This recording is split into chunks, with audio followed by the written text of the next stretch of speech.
disgusting movement started by men that wanted to get their hard. That obesity is perfectly healthy. Damn, this video goes hard. This girl has a hate for obese individuals. Hey, I'm Alex. I'm a personal trainer and a fitness coach focusing on helping young men navigate through the misinformation of modern day self-improvement. And in today's video, we're going to be reacting to healthy at every size activists dying, apparently. So let's see what this is about. So a few weeks ago, Menno Henselmans, who's a personal trainer and a PhD in nutrition, I think, posted a discussion on his Instagram where he discussed a research paper that basically found that obesity is in fact unhealthy. Surprise, surprise. So in this post, he basically just showcased how the healthy at every size individuals that claim that you can actually be morbidly obese and still be healthy are in fact not healthy at all. So essentially what he found was that only 7.5% of the people that were obese were actually metabolically and physically completely healthy. So this includes no metabolic syndrome, aka diabetes, and a bunch of other health issues such as high cholesterol and cardiovascular disease and whatnot. I don't think anyone really with half a brain thinks that being obese is healthy. The overall conclusion from this post is that the reason why people really think healthy at every size is a thing, or that you can be healthy at an obese body weight, is because you literally can be. The thing is, you can be healthy while being obese for a short period of time. Because usually when these papers find that morbidly obese individuals are healthy, we have a small time frame that they measure the healthiness in. They might be healthy now, but are they healthy in the future? Well, as the title of the video kind of suggests, not really. I'm sorry to break this to you, but you will die if you are morbidly obese. So let's now actually look at the video by Michelle McDaniel, titled "Fat Activists Are Dying." So I wouldn't really use that terminology nowadays because I guess a word that is the F word now, you cannot use that. I mean, they call themselves fat anyway, so I guess we'll see if this video gets demonetized or not.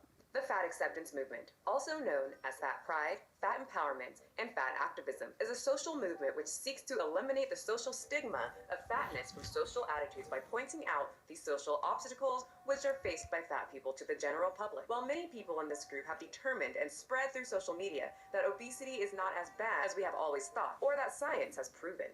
Obviously, yeah, every person deserves respect, but if your idea of disrespect is someone saying that, hey, you're genuinely, like, you look unhealthy, are you okay? And then you think they're being fatphobic. That's maybe not the case, because usually the people that really don't exactly call you fat, but they might tell you that they're worried about you, they're not being fatphobic. They're just genuinely worried that you might die of a disease that is induced by your high level of body fat. Embraced the word fat and deemed the word obese to now be a slur.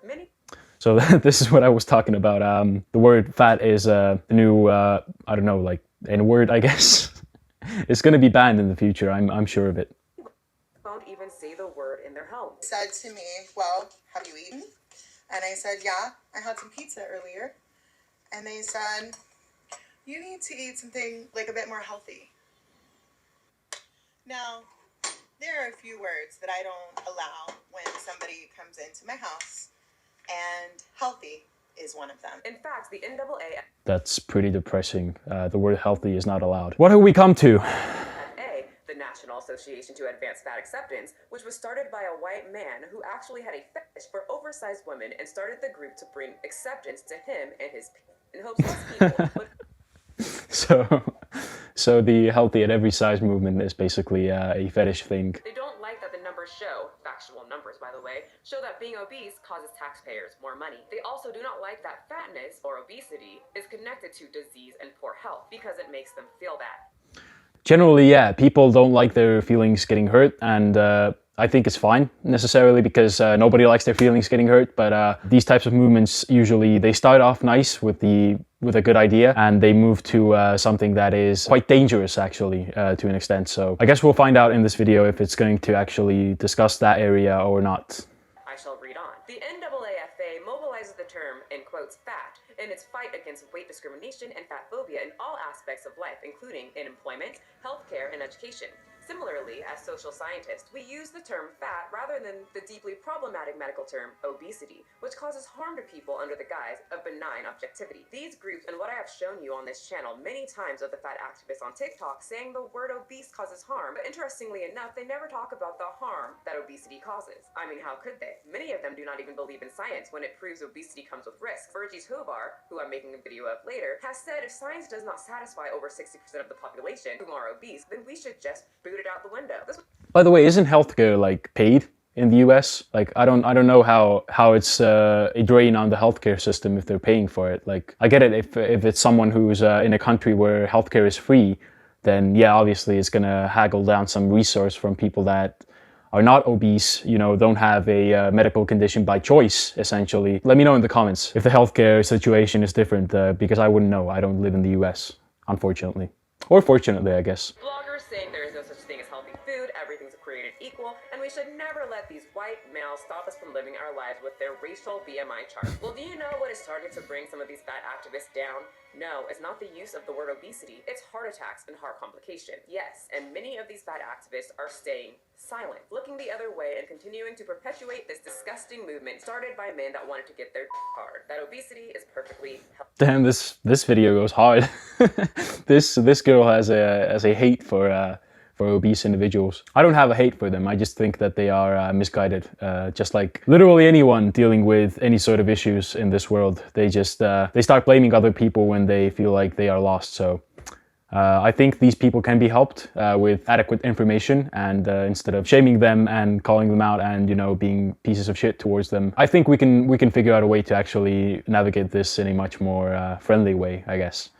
Healthy. And honestly, it pisses me off. I will be focusing on two women that were part of this movement of we should just accept obesity. Two women that I feel glorified it, at least one glorified it and changed. And two women who are now sadly no longer with us. Two women that express their opinions in different ways, but I have different opinions on each one. Let's start. If you ever go down the weird lane of fat talk on TikTok, you will find there are many very young fat talkers who are dancing around expressing how obesity has not hindered their life at all, and they can do anything a skinny girl can do. If you're a fat person who is not trying to lose weight, I love you. Keep it up. And why is that? Did she have a beard? Hold on. Was that a goatee? Oh no, I think it's just folds. Now who's being judgmental here? Who is not trying to lose weight, I love you. Keep it up. And why is that? Because the older ones are either hurting and can't get up or dead. Because as you age and stay obese, the issues you will have come on pretty hard and thick.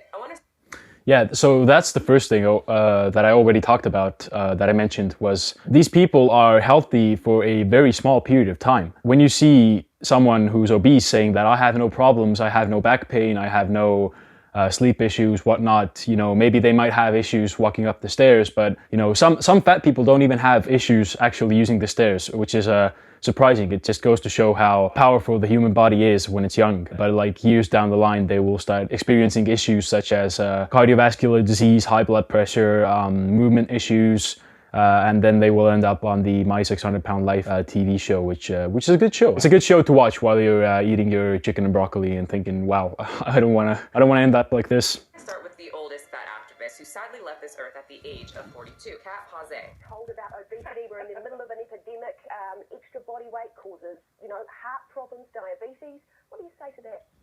I think it does definitely fly in the face of what most of us tend to believe and what our common sense maybe even tells us. But I think that the science isn't actually as clear-cut as we like to believe, and there's not really quite a consensus yet about the real relationship between weight and health. Fat study scholar.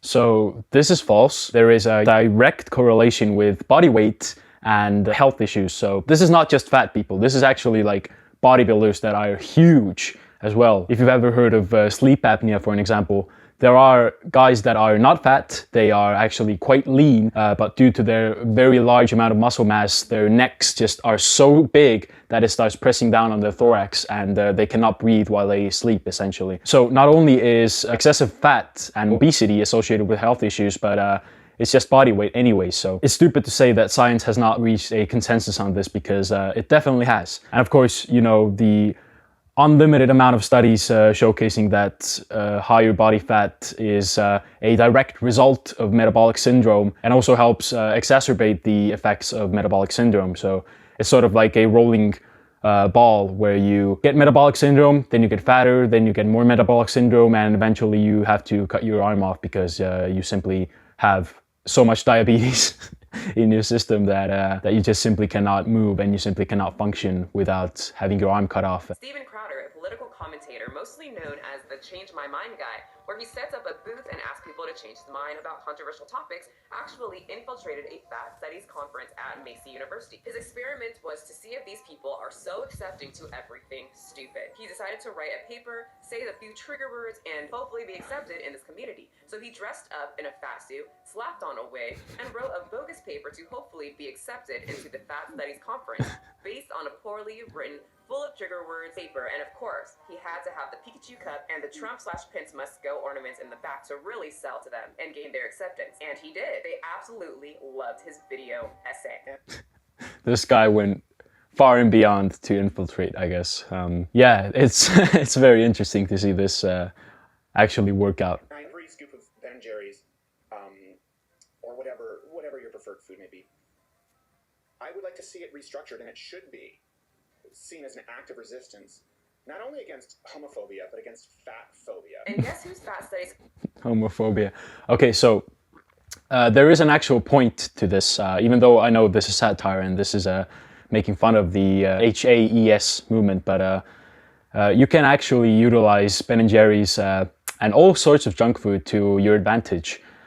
This is something that I do. This is something that a lot of fitness people do, essentially. I'm not saying you should eat in a if it fits your macros kind of way, but you can certainly indulge every now and then, and you can definitely keep your body weight at a healthy range, or at least, you know, moving at a healthy pace when you eat this junk food. It just has to be done thoughtfully. I've definitely been guilty of overeating and, you know, binge eating and basically just indulging a little too much. So I can see why this notion of unhealthy foods still stays the same. If you have the self-control, if you have the know-how, then you can definitely eat junk food and still make good gains and still stay at a relatively low body weight. I mean, it's not like, you know, the first ever junk food got created and everybody suddenly went fat. And it's not like we didn't have fat people back when junk food and this very, very palatable food was not a thing. So people will always indulge, people will always get fat. At the end of the day, it's about how you structure the rest of your life. So if you're someone who's severely addicted to food, in addition to actual medical help, you can just simply start working out. You can simply start expending that energy. And, you know, there are people that genuinely eat like 6,000 to 7,000 calories per day.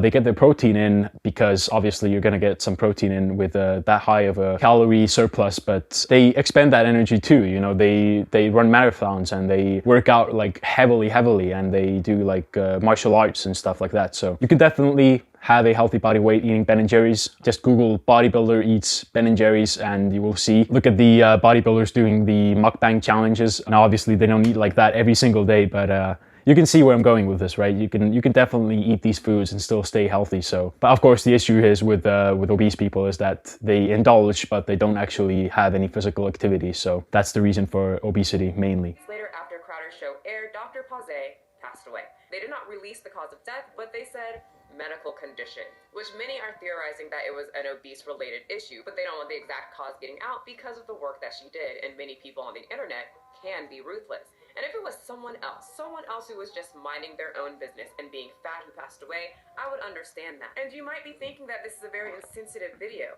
but I can't feel sorry for someone who promoted obesity but then dies at a pretty young age from it. One thing that's really in vogue in the literature right now is we see a lot of articles about what they call the obesity paradox. And this is research that's finding that obese people and even morbidly obese people have just as good of health or sometimes even better health than people who are in the healthy weight ranges. I do feel So there is some truth to this as well. Actually having a higher body fat is a little more healthy because you have more hormones that are fat soluble. You have a better balance of those. But again, we're not talking about morbidly obese here. You know, we're talking about comparing 8% body fat to someone who's at 15% body fat. And this is a known fact. If you are at a healthy range of body fat, that doesn't need to be something that is, you know, you can see your abs. Like there are people genuinely that have better health than I do, and they have beer bellies, essentially. You can call them dad bods. At the end of the day, it's about how you supply your body with micronutrients and what your biomarkers are, you know. If you're someone who feels great and is living a relatively healthy lifestyle, and you go to a medical checkup and you see that all of your biomarkers are perfect, I mean, you're good, right? But the issue here is that obese people can do just the same thing and get their checkup and they will look completely healthy. But when you look at them, you're like, you don't seem healthy. Like you are morbidly obese, you know that, right? There is no easy way to figure out if you're healthy or not. You can do all the tests, all the blood analysis panels in the world, but you still might be in a predisposition for future illnesses. So getting rid of obesity and losing that weight is a step in the right direction. Let's just say that. Sorry for the people who loved her because she seemed to be loved by many. It's too bad that she decided to be so stubborn when it comes to obesity and protecting her feelings that she died from the condition that she said was so beautiful and harmless. Allegedly, of course. I also want to remind anyone that is saying, well, she's passed away, we shouldn't talk about her. I disagree. We should. Because this is the end result of thinking you are untouchable. That science is not real because it hurts your feelings. And just because you feel great at 20 and you're 300 pounds doesn't mean it will stay that way. So with that being... So the delusion that comes from obese people thinking that they're right and that they are healthy, I think it's more of an issue about just genuine delusion, because there are people out there that promote a whole bunch of different weird things, you know. I mean, we used to think that smoking was healthy until it turned out to cause cancer, right? There are cases where people can definitely be misguided and misinformed, and they will cause this echo chamber around them where they just simply don't take in any information from the outside and they don't listen to anybody else. It is important to always be critical, you know, the same way these obese people are critical when someone says, hey, maybe don't be obese because I heard it's unhealthy. They're like, oh, it doesn't make sense to me. You can be critical in the other direction as well. You can be a skinny guy listening to an obese person say that they are completely healthy, and you can be like, yeah, it doesn't make sense to me. The second woman I wanted to talk about that was all things body positive and fat positive is Jamie Lopez. Jamie Lopez weighed around 840 pounds. She was a total glamour chick. Nails, hips, heels, hair, honey. Loved femininity. Loved getting her nails done. Well, one day she went into a nail salon and broke the chair. She was humiliated and they told her, sorry, we can't do your nails here. You can't come back when you're this size. She felt horrible about this and started her own nail salon for morbidly obese women who wanted a safe place to get their nails done where they won't break chairs. Imagine being boycotted by society because you're overweight. That's, I mean, I know, I feel bad for laughing, but it is kind of funny to me. I haven't told you guys this, but she recently apologized to me over Instagram and told me about her show as well. And just yesterday, I added her new show to shows I wanted to watch and talk about with you on my channel. So when I logged onto Instagram to see Jamie Lopez dead at 37, it crushed me. She lost almost a whole Tammy Slayton, and I was extremely proud of her when I saw that, and had a huge amount of respect for her to just message me and apologize. She put in so much hard work, and I was so happy to see that she was getting a handle on this horrible condition called obesity, morbid obesity for her. I would have never guessed that she would be the one that passed away, and Tammy Slayton is still going strong. Okay, so this girl passed away after losing 400 pounds. Was it really the obesity that killed her? I don't think so. I think, honestly, with the rise of semaglutide and Ozempic, I think it was a combination of heart failure due to the drugs and the severe caloric deficit, because think about it, it's 400 pounds. Like, how long of a time did she lose that weight on? I think she was in a very, very malnourished state for her size specifically. And I think she was abusing drugs to actually curb her appetite because a 400-pound loss is like, that's 2 me's, basically. It's a lot of weight to lose, and if you are at that size, obviously you will have health complications anyways to begin with, but losing that much weight over a short period of time is severely unhealthy, and I think she just died because of that, honestly. Who knows what other drugs were in play. She could have easily been on amphetamines, for an example, which I'm not saying she was, but it's truly unfortunate to see this happen, especially when the weight loss started just like that. I think it's worth just mentioning that there are definitely other factors in play here besides the obesity, because in theory, when you start losing weight, your health should get better. And I'm sure that the healthy at every size community is going to look at this and be like, okay, she started losing weight and she died all of a sudden. So obviously it was a weight loss. And I'll be honest, it could have easily been very, very hugely just because of the weight loss. It is important to keep in mind that when you are at a severely obese state, you have to lose that weight in a smart way, because you didn't gain it overnight, so why just try to lose it overnight? You should be losing it at most twice as fast as you gained it. I do think she was, there was at least some sort of, I wouldn't say foul play, but some form of extra stuff going on here. I was just thinking to myself also that maybe, just maybe, if Jamie and others weren't getting positive reinforcement for their horrible behaviors toward food, she could have lost weight maybe sooner. Not to mention the men that helped feed this mentality that obesity is beautiful and the bigger the better. That's right, she used to hang out with Tammy Slayton's ex-boyfriend, the King, whose slogan is the bigger the better. I'm not making excuses for her. Everyone has a choice to step away. But the movement of love yourself the way you are, obesity is nothing to be scared of, and men who glorify it for their own benefit definitely doesn't help someone who is addicted to food and overeating or binging. It just saddens me that she actually was doing the work and did so much work, but it wasn't enough. Sources close to Lopez tell us she'd been hospitalized in Las Vegas and then died over the weekend as a result of heart complications. I really do mean rest in peace, Jamie, and I feel for her family. She really seemed like a good person, and I'm so upset that I didn't make that video showing her hard work when she was still alive. I truly hope that more people in this community see that obesity is nothing to be happy about. It is not an empowering thing to eat yourself to death. So please take care of your health, and I will see all of you guys next time. And that's the video, I guess. That was a very morbid end. No pun intended here. But yeah, I do think that we are in a place where it's no longer about arguing whether obesity is healthy or not. It is clearly not healthy. And I think instead of telling people that they are fat and calling them out on it and saying, you know, go to the gym, fatty, it might work for some individuals, but generally when you're an obese adult, then obviously you know that you're obese, and nobody is going to just come out and say you are obese, and you will suddenly just change your mind and be like, yeah, you're right, I am obese, I should do something about it. I think we should have more information about what a healthy diet looks like out there for people that genuinely are struggling with binge eating or any of the things that lead to morbid obesity. Shaming people is only going to make them grow this protective bubble around them that they just don't let any negative feedback through, and they will just stay in that bubble alongside other people that think the same way, and it will just lead to a severe disconnect, sort of like segregation in a way. It will just segregate the healthy individuals from the unhealthy individuals, and the unhealthy individuals will just say that they are healthy all of a sudden, and the other people will just look at them like,